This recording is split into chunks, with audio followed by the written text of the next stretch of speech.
बुद्ध कथा अहंकाराचा भार.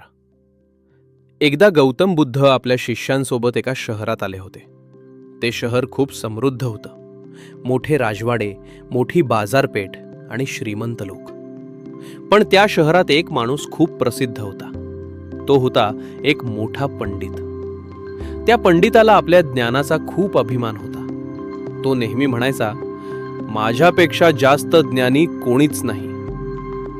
एके दिवशी त्याला कळलं बुद्ध शहरात आले आहेत. तो मनात म्हणाला, चला पाहू हे बुद्ध किती ज्ञानी आहेत. तो बुद्धांच्या समोर गेला आणि मोठ्या आवाजात बोलला, तुम्ही लोकांना ज्ञान देता म्हणे, माझ्याशी चर्चा करा, मग कळेल खरं ज्ञान कोणाकडे आहे. शिष्यांना राग आला, पण बुद्ध शांत होते. जर तुम्हाला पुढे काय होईल हे जाणून घ्यायचं असेल तर आत्ताच लाईक करा आणि पुढे ऐकत राहा. शांत उत्तर बुद्ध हसले. ते म्हणाले, तुम्ही आधी मला एक प्रश्नाचं उत्तर द्या. पंडित म्हणाला, विचारा. बुद्ध म्हणाले, जर एखादं भांड आधीच भरलेलं असेल तर त्यात नवीन काही टाकता येईल का?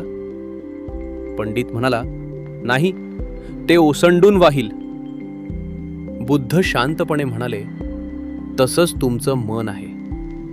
ते अहंकाराने भरलेलं आहे. त्यात ज्ञान कसं येईल? इथे थोडा पॉज घ्या आणि जर तुम्हाला ही गोष्ट पटत असेल तर कमेंटमध्ये ज्ञान लिहा.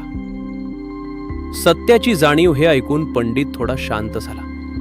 त्याने पहिल्यांदाच विचार केला, मी खरंच अहंकारी आहे का? त्याला आपल्या वागण्याची जाणीव झाली. तो हळूहळू बुद्धांच्या पायाशी बसला.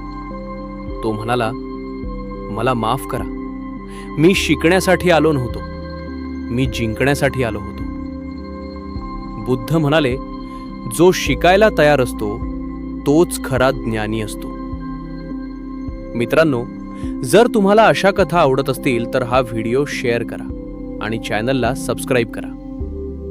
परिवर्तनाची सुरुवात त्या दिवसापासून पंडित बदलला. तो आता नम्र झाला. तो लोकांना शिकवू लागला, पण अभिमानाशिवाय. लोक त्याला अधिक मान देऊ लागले, कारण आता त्याच्याकडे फक्त ज्ञान नव्हतं तर नम्रता होती. शेवटचा धडा. बुद्ध म्हणाले, अहंकार माणसाला अंध करतो, नम्रता माणसाला महान बनवते. ही कथा तुम्हाला आवडली असेल तर लाईक करा, शेअर करा आणि चॅनलला सबस्क्राईब करा आणि कमेंटमध्ये नम्रता लिहा. संदेश: अहंकार बराबर अज्ञान, नम्रता बराबर खरे ज्ञान.